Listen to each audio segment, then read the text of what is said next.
राधे राधे, जय श्री कृष्णा। आज मैं श्रीमद् भागवत गीता का अध्याय नंबर 3 का जो बचा हुआ भाग है उसको आगे की तरफ बढ़ाते हुए पढ़ रहा हूँ। इसके अंदर यह यज्ञ के बारे में बताया गया है।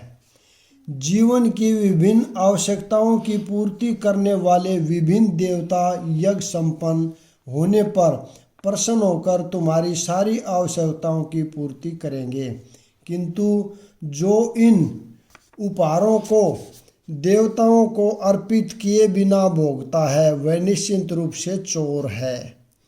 देवतागण भगवान विष्णु द्वारा भोग सामग्री प्रदान करने के लिए अधिकृत किए गए हैं, अतः नियत यज्ञों द्वारा उन्हें अवश्य संतुष्ट करना चाहिए। वेदों में विभिन्न देवताओं के लिए भिन्न भिन्न प्रकार के यज्ञों की संतुष्टि है, किंतु वे सब अनंत भगवान को ही अर्पित किए जाते हैं। किंतु जो यह नहीं समझ सकता कि भगवान क्या है, उसके लिए देवयज्ञ का विधान है। अनुष्ठानकर्ता के भौतिक गुणों के अनुसार वेदों में विभिन्न प्रकार के यज्ञों का विधान है। विभिन्न देवताओं की पूजा भी उसी आधार पर अर्थात गुणों के अनुसार की जाती है। उदाहरणतः मांसाहारियों को देवी काली की पूजा करने के लिए कहा जाता है, जो भौतिक प्रकृति की घोर रूपा है, और देवी के समक्ष पशु बलि का आदेश है। किंतु जो सतोगुणी है उनके लिए विष्णु की दिव्य पूजा बताई जाती है। अनंतः समस्त यज्ञों का ध्येय उत्तरोत्तर दिव्य पद प्राप्त करना है। सामान्य व्यक्तियों के लिए कम से कम 5 यज्ञ आवश्यक हैं, जिन्हें पंच महायज्ञ कहते हैं। किंतु मनुष्य को यह जानना चाहिए कि जीवन की सारी आवश्यकताएं भगवान के देवता प्रतिनिधियों द्वारा ही पूरी की जाती हैं। कोई कुछ बना नहीं सकता। उदाहरणतः मानव समाज के भोज्य पदार्थों को लें। इन भोज्य पदार्थों में शाकाहारियों के लिए अन्न, फल, शाक, दूध, चीनी आदि है, तथा मांसाहारियों के लिए मांसादि, जिनमें से कोई भी पदार्थ मनुष्य नहीं बना सकता। एक और उदाहरण लें, यथा ऊष्मा, प्रकाश, जल, वायु आदि जो जीवन के लिए आवश्यक हैं, इनमें से किसी को बनाया नहीं जा सकता। परमेश्वर के बिना न तो प्रचुर प्रकाश मिल सकता है, न चांदनी, वर्षा या प्रातःकालीन समीर ही, जिनके बिना मनुष्य जीवित रह सकता। स्पष्ट है कि हमारा जीवन भगवान द्वारा प्रदत्त वस्तुओं पर आश्रित है।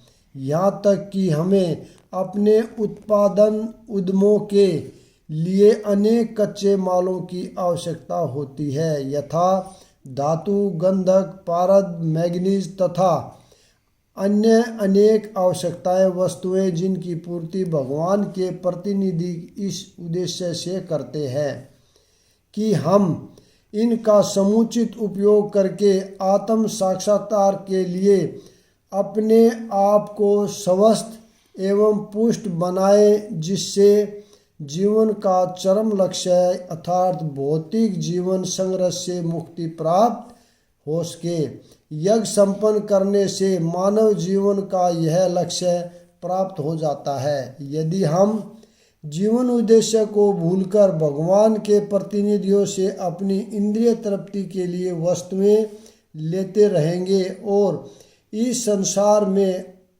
अधिकाधिक फंसते जाएंगे, जो कि सृष्टि का उद्देश्य नहीं है, तो निश्चय ही हम चोर हैं, और इस तरह हम प्रकृति के नियमों द्वारा दंडित होंगे। चोरों का समाज कभी सुखी नहीं रह सकता, क्योंकि उनका कोई जीवन लक्ष्य नहीं होता। भौतिकवादी चोरों का कभी कोई जीवन लक्ष्य नहीं होता। उन्हें तो केवल इंद्रिय तृप्ति की चिंता रहती है। वे नहीं जानते हैं कि यज्ञ किस तरह किए जाते हैं, किंतु चैतन्य महाप्रभु ने यज्ञ संपन्न करने की सरलतम विधि का प्रवर्तन किया। यह है संकीर्तन यज्ञ, जो संसार के किसी भी व्यक्ति द्वारा जो कृष्ण भावनामृत के सिद्धांतों को अंगीकार करता है संपन्न किया जा सकता है। भगवान के भक्त सभी प्रकार के पापों से मुक्त हो जाते हैं, क्योंकि वे यज्ञ में अर्पित किए भोजन को ही खाते हैं। अन्य लोग जो अपने इंद्रिय सुख के लिए भोजन बनाते हैं वे निश्चित रूप से पाप खाते हैं। भगवत भक्तों या कृष्ण भावना भावित पुरुषों को संत कहा जाता है। वे सदैव भक्त प्रेम में निमग्न रहते हैं, जैसा कि ब्रह्मा संहिता में कहा गया है। संतगण श्री भगवान गोविंद या मुकुंद या कृष्ण के प्रगाढ़ प्रेम में मगन रहने के कारण कोई भी वस्तु परम पुरुष को अर्पित किए बिना ग्रहण नहीं करते। फलतः ऐसे भक्त पैतृक भक्ति साधनों के द्वारा यथा श्रवण कीर्तन स्मरण अर्चन आदि के द्वारा यज्ञ करते रहते हैं, जिससे वे संसार की संपूर्ण पापमयी संगति के कलमश से दूर रहते हैं। अन्य लोग जो अपने लिए या इंद्रिय तृप्ति के लिए भोजन बनाते हैं वे न केवल चोर हैं अपितु सभी प्रकार के पापों को खाने वाले हैं। जो व्यक्ति चोर तथा पापी दोनों हो, भला वह किस तरह सुखी रह सकता है? यह संभव नहीं। अतः सभी प्रकार से सुखी रहने के लिए मनुष्यों को पूर्ण कृष्ण भावनामृत में संकीर्तन यज्ञ करने की सरल विधि बताई जानी चाहिए, अन्यथा संसार में शांति या सुख नहीं हो सकता। सारे प्राणी अन्न पर आश्रित हैं, जो वर्षा से उत्पन्न होता है। वर्षा यज्ञ संपन्न करने से होती है और यज्ञ नियत कर्मों से उत्पन्न होता है। भगवद गीता के महान टीकाकार श्रील बलदेव विद्याभूषण इस प्रकार लिखते हैं, परमेश्वर जो यज्ञ पुरुष अथवा समस्त यज्ञों के भोक्ता कहलाते हैं, सभी देवताओं के स्वामी हैं और जिस प्रकार शरीर के अंग पूरे शरीर की सेवा करते हैं, उसी तरह सारे देवता उनकी सेवा करते हैं। इंद्र, चंद्र तथा वरुण जैसे देवता भगवान द्वारा नियुक्त अधिकारी हैं, जो सांसारिक कार्यों की देखरेख करते हैं। सारे वेद इन देवताओं को प्रसन्न करने के लिए यज्ञों का निर्देश करते हैं, जिससे वे अन्न उत्पादन के लिए प्रचुर वायु, प्रकाश तथा जल प्रदान करें। जब कृष्ण की पूजा की जाती है तो उनके अंग स्वरूप देवताओं की भी स्वतः पूजा हो जाती है। अतः कृष्ण भावना भावित अतः देवताओं की अलग अलग से पूजा करने की आवश्यकता नहीं होती। इसी हेतु कृष्ण भावना भावित भगवत भक्त सर्वप्रथम कृष्ण को भोजन अर्पित करते हैं और तब खाते हैं। यह ऐसी विधि है जिससे शरीर का आध्यात्मिक पोषण होता है। ऐसा करने से न केवल शरीर के विगत पाप में कर्म फल नष्ट होते हैं, अपितु शरीर प्रकृति के समस्त कल्मशों से निरापद हो जाता है। जब कोई छूत का रोग फैलता है तो इसके आक्रमण से बचने के लिए रोगाणुरोधी टीका लगाया जाता है। इसी प्रकार भगवान विष्णु को अर्पित करके ग्रहण किया जाने वाला भोजन हमें भौतिक संदूषण से निरापद बनाता है, और जो इस विधि का अभ्यस्त है वह भगवत भक्त कहलाता है। अतः कृष्ण भावना भावित व्यक्ति जो केवल कृष्ण को अर्पित किया गया भोजन करता है वह उन समस्त विगत भौतिक दूषणों के फलों का सामना करने में समर्थ होता है जो आत्म साक्षात्कार के मार्ग में बाधक बनते हैं। इसके विपरीत जो ऐसा नहीं करता वह अपने पाप पूर्ण कर्म को बढ़ाता रहता है जिससे उसे सारे पाप कर्मों को भोगने के लिए अगला शरीर कुकरों शुकरों के समान मिलता है। यह भौतिक जगत नाना कल्मशों से पूर्ण है और जो भी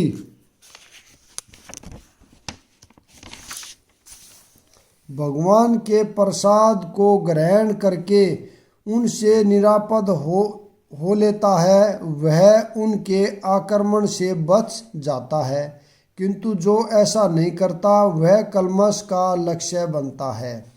अन्न अथवा शाक वास्तव में खाद्य हैं। मनुष्य विभिन्न प्रकार के अन्न, शाक, फल आदि खाते हैं, जबकि पशु इन पदार्थों के उच्छिष्ट को खाते हैं। जो मनुष्य मांस खाने के अभ्यस्त है उन्हें भी शाक के उत्पादन पर निर्भर रहना पड़ता है क्योंकि पशु शाक ही खाते हैं।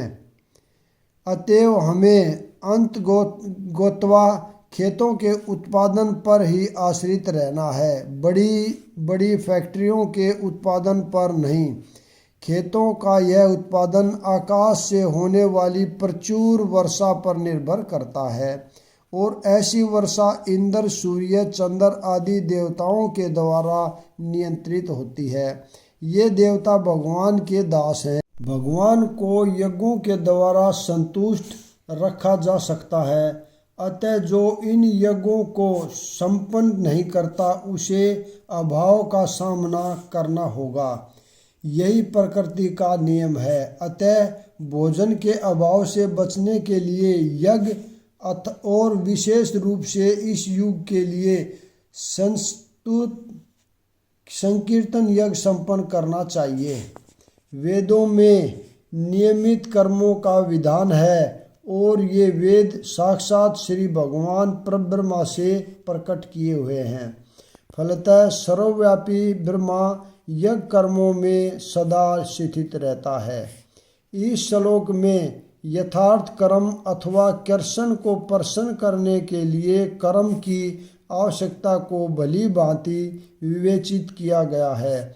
यदि हमें यज्ञ पुरुष विष्णु के परितोष के लिए कर्म करना है तो हमें ब्रह्मा या दिव्य वेदों से कर्म की दीक्षा प्राप्त करनी होगी। अतः सारे वेद कर्मादेशों की संहिताएं हैं। वेदों के निर्देश के लिए बिना किया गया कोई भी कर्म विक्रम या अवैध अथवा पाप पूर्ण कर्म कहलाता है। अतः कर्म फल से बचने के लिए सदैव वेदों से निर्देश प्राप्त करना चाहिए। जिस प्रकार सामान्य जीवन में राज्य के निर्देश के अंतर्गत कार्य करना होता है, उसी प्रकार भगवान के परम राज्य के निर्देशन में कार्य करना चाहिए। वेदों में ऐसे निर्देश भगवान के श्वास से प्रत्यक्ष प्रकट होते हैं। कहा गया है,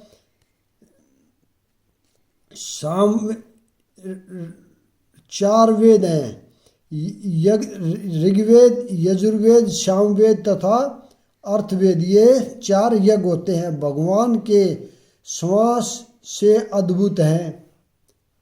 ब्रह्मा संहिता में प्रमाणित होता है कि सर्वशक्तिमान होने के कारण भगवान अपने श्वास के द्वारा बोल सकते हैं, अपनी प्रत्येक इंद्रिय के द्वारा अन्य समस्त इंद्रियों के कार्य संपन्न कर सकते हैं। दूसरे शब्दों में भगवान अपनी निश्वास के द्वारा बोल सकते हैं और वे अपने नेत्रों से गर्भाधान कर सकते हैं। वस्तुतः यह कहा जाता है कि उन्होंने प्रकृति पर दृष्टिपात किया और समस्त जीवों को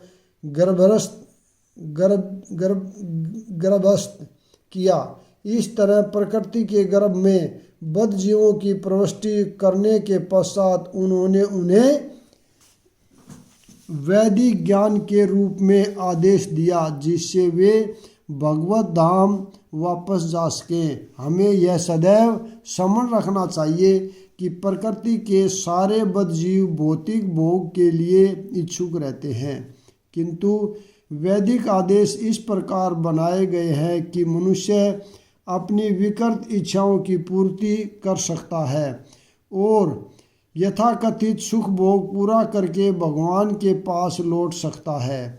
बद्धजीवों के लिए मुक्ति प्राप्त करने का यह सुनहरा अवसर होता है, अतः उन्हें चाहिए कि कृष्ण भावना भावित होकर यज्ञ विधि का पालन करें। यहाँ तक कि जो वैदिक आदेशों का पालन नहीं करते वे भी कृष्ण भावनामृत के सिद्धांतों को ग्रहण कर सकते हैं, जिससे वैदिक यज्ञों या कर्मों की पूर्ति हो जाएगी। हे प्रिय अर्जुन, जो मानव जीवन में इस प्रकार वेदों द्वारा स्थापित यज्ञ चक्र का पालन नहीं करता वह निश्चय ही पाप में जीवन व्यतीत करता है।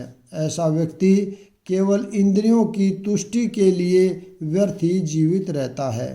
इस श्लोक में भगवान ने कठोर परिश्रम करो और इंद्रिय तृप्ति का आनंद लो इस सांसारिक विचारधारा का तिरस्कार किया है। अतः जो लोग इस संसार में भोग करना चाहते हैं उन्हें उपयुक्त यज्ञ चक्र का अनुसरण करना परमावश्यक है। जो ऐसे विधि विधानों का पालन नहीं करता अधिकाधिक तिरस्कृत होने के कारण उसका जीवन अत्यंत कष्टपूर्ण रहता है।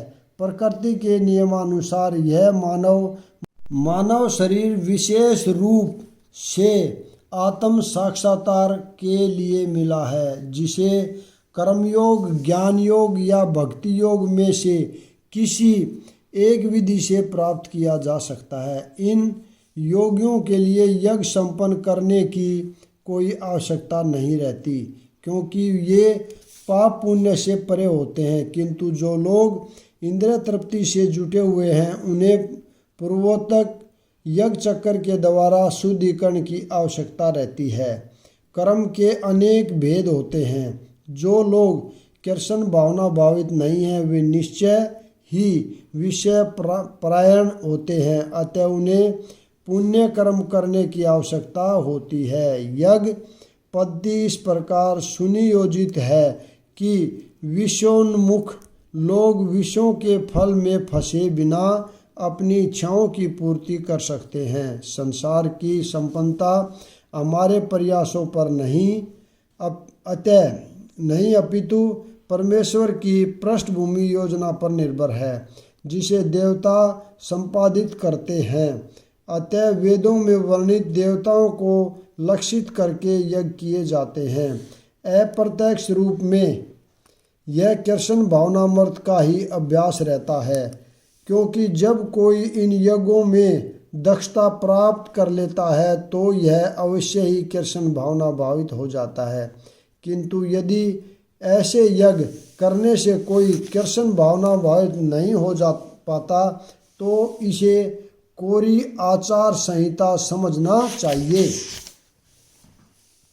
अतः मनुष्यों को चाहिए कि वे आचार संहिता तक ही अपनी प्रगति को सीमित न करें, अपितु उसे पार करके कृष्ण भावनामृत को प्राप्त हों।